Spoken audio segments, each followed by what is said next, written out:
Paper was like gold in medieval times.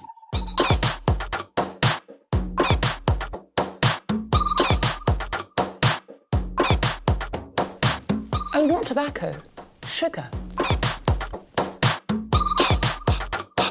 That everything we thought we knew about the world might turn out to be completely wrong.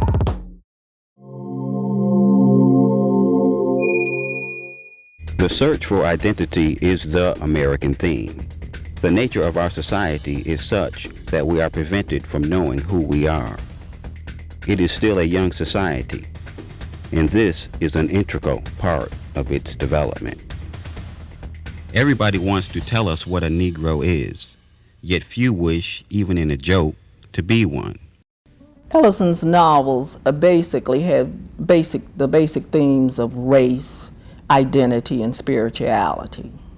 He also have captured universal themes, the themes of the struggle of humankind, innocence, those kinds of themes that any individual in the world can identify with. It had a great impact on African Americans because it did relate their culture, our experience, our search for identity. In 1969, he was awarded the Medal of Freedom by President Lyndon Johnson. But if you would tell me who I am, at least take the trouble to discover what I have been. Oklahoma was once the home of American Indians, forced westward by the federal government in the 1830s. When the Oklahoma Territory was opened for settlement in 1899, it offered African Americans a chance for a new beginning in a state without history of slavery or segregation. From the 1890s through the early 1900s, thousands of African Americans and whites moved to Oklahoma and took advantage of vast amounts of undeveloped land. Many whites brought their prejudices with them and established Jim Crow laws that separated the races. Despite these laws, there was still greater opportunity for African Americans than in the Deep South. Ralph Ellison's parents were among the many that moved to this region from Tennessee to escape poverty. They settled in Oklahoma City, where Ellison was born on March 1st, 1914. During this era, many films, such as the 1915 spectacle Birth of a Nation, branded African Americans as subhuman. The physical hardships and indignities of slavery were benign compared with this continuing debasement of our image. In the struggle against Negro freedom, motion pictures have been one of the strongest instruments for justifying some white Americans' anti-Negro attitudes and practices. His mother worked as a domestic worker in homes of affluent whites and often carried home magazines for Ellison. This reading broadened his perspective and motivated him to consider going beyond his limited environment. This also caused Ellison to believe achievement could lift him out of his meager conditions. His father enjoyed reading, and one of his favorite writers was Ralph Waldo Emerson. He named his son after Emerson because he wanted him to be a writer. Lewis Ellison didn't live to see this. In 1817, he was killed on a construction site where he was a supervisor. His wife, Ida, had to raise their two young sons alone. Ellison knew about his father's great interest in Emerson, and that he had been named after the writer. Later, after Ellison grew older, he read Emerson's work titled Self-Reliance, which expressed the philosophy that the individual was responsible for his destiny, and he adopted this belief. After Ellison's mother managed to save enough money to buy him a used cornet, he took a serious interest in music. During his youth, he trained daily to reach his goal of being a jazz musician by playing in his local high school band and studying music by legends Duke Ellington and Louis Armstrong. His dedication was rewarded with a music scholarship to Tuskegee Institute in Alabama, where he studied from 1933 to 1936. At college, his part-time job in the library also opened avenues to study. When he was 20 years old, he read a poem by and was inspired to start writing poetry. For the first time, Ellison considered being a writer. The wasteland seized my mind. I was intrigued by its power to move me while eluding my understanding. Somehow its rhythms were often closer to those of jazz than were those of the Negro poets, and even though I could not understand them, its range of illusion was as mixed and varied as that of Louis Armstrong, and thus began my conscious education in literature. This helped him to understand that he could translate the same message in literature that he was able to do through music. Ellison's obsession about his existence drove him. He read many books by writers such as Ernest Hemingway, James Joyce, and Ezra Pound. His study of music gave him the discipline, the organization to focus, but he loved writing. He enjoyed it just as he did music. At the end of his junior year in 1936, he traveled to Harlem, New York, with a plan to stay for the summer to work and save enough money to return to school in the fall. Black life in Harlem during that period, it was the Depression. Blacks, it was not the Harlem of 1914 to 1917, where blacks rushed to New York because they knew that there were going to be jobs there. It was the Great Migration, the 1920s, the Renaissance, the time of rebirth of African American culture. In 1936, it basically was a place where blacks were attempting to survive, to maintain even some of the gains that they had made during the Harlem Renaissance. Ellison was there. He had to do odd jobs. He wasn't able to find anything better than part-time jobs that paid poorly. And when the summer ended, he hadn't made enough money he needed. He decided to stay in Harlem. Through the very process of slavery came the building of the United States. Our Negro situation is changing rapidly, but so much which we've gleaned through the harsh discipline of Negro American life is simply too precious to be lost. I speak of the faith, the patience, the humor. These are some of the things through which we've confronted the obstacles in which we fail not adapt to changed conditions, lest we destroy ourselves. Times change, but these possessions must endure forever, not simply because they define us as a group, but because they represent a further instance of man's triumph over chaos. On the steps of the YMCA, Ellison met writers Langston Hughes and Alain Locke. Soon after, when Hughes found out about Ellison's fascination with literature, he arranged for him to meet novelist Richard Wright in 1936.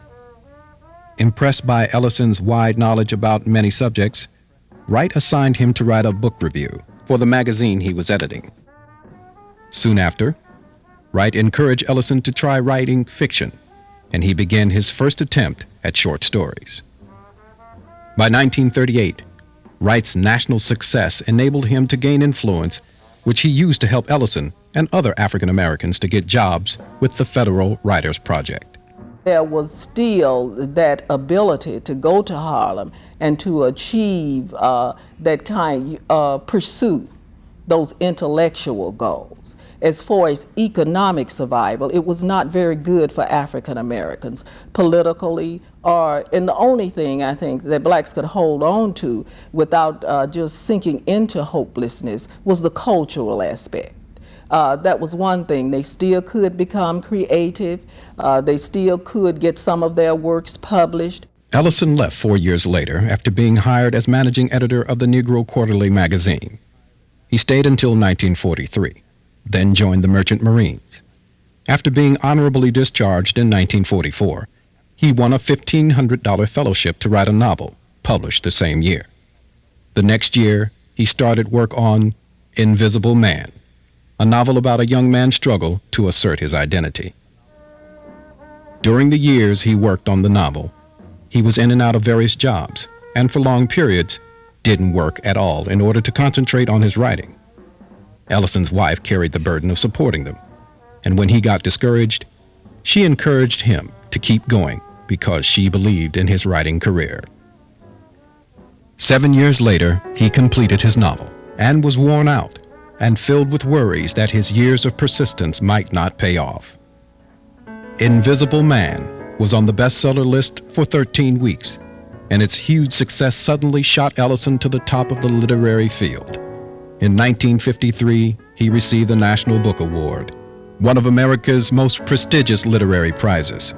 The book's popularity led to Ellison being selected as a fellow at the American Academy of Arts and Letters in Rome 2 years later. Basically, if you are without economic power in America, you are invisible to a certain extent. African Americans basically found it very difficult, and still find it very difficult in many instances, to be identified as a person of merit. In 1964, he published Shadow and Act, a collection of essays written early in his career. With earnings up by 1967, Ellison purchased the spacious country home in Plainfield, Massachusetts that his wife had dreamed about since their early years of their marriage. Later that same year, in November, tragedy struck when a fire ruined his property and destroyed nearly 350 pages of a second novel. The 1960s was a turbulent period when African Americans struggled for human rights and pressed into being a national civil rights bill. He has been criticized, or was criticized, by many of the radicals of the 60s and the 70s because they felt that Ellison should identify more with Africa. But what Ellison did was take the American culture and the African American culture and said that you basically could not separate the two, that both have borrowed and intermingle with each other, so on a cultural level, one could not distinguish and say this is solely African American culture, because African American culture is a combination of Africans in America and American culture. For no group within the United States achieves anything without asserting its claims against the counterclaims of other groups. Thus, as Americans, we have accepted this conscious and ceaseless struggle as a condition of our freedom, and we are aware that each of our victories increases the area of freedom for all Americans, regardless of color. I see a period when Negroes are going to be wandering around because we have had this thing thrown at us for so long that we haven't had a chance to discover what in our background is really worth preserving. For the first time, we are given a choice. We are making a choice. And this is where the real trouble is going to start. Freedom must be won again and again. Ellison continued to be recognized for his literary achievements. In 1969, he was awarded the Medal of Freedom by President Lyndon Johnson. The next year, Ellison was named Professor of Humanities at New York University. Ellison took a trip back to his hometown in 1975 when the city named a branch library after him. I have no doubt that within these walls other writers, black, white, Indian, will emerge. The library is a place where we are able to free ourselves from the limitations of today by becoming acquainted with what went on in the past, and thus project ourselves into the future. He was honored in 1985 with the National Medal of Arts Award, and the next year his essays were published in Going to the Territory. The diversity of American life is often painful, frequently burdensome, and always a source of conflict, but in it lies our fate and our hope. You just write for your own time while trying to write in terms of the density of experience, knowing perfectly well that life repeats itself. Even in this rapidly changing United States, it repeats itself. The mystery is that while repeating itself, it always manages slightly to change its mask. His unfinished work, Lost in the Fire, was never completed. Ellison died of pancreatic cancer in his home in New York City on April 16, 1994. When we read Ellison, Ellison loves American folklore, African American folklore and art.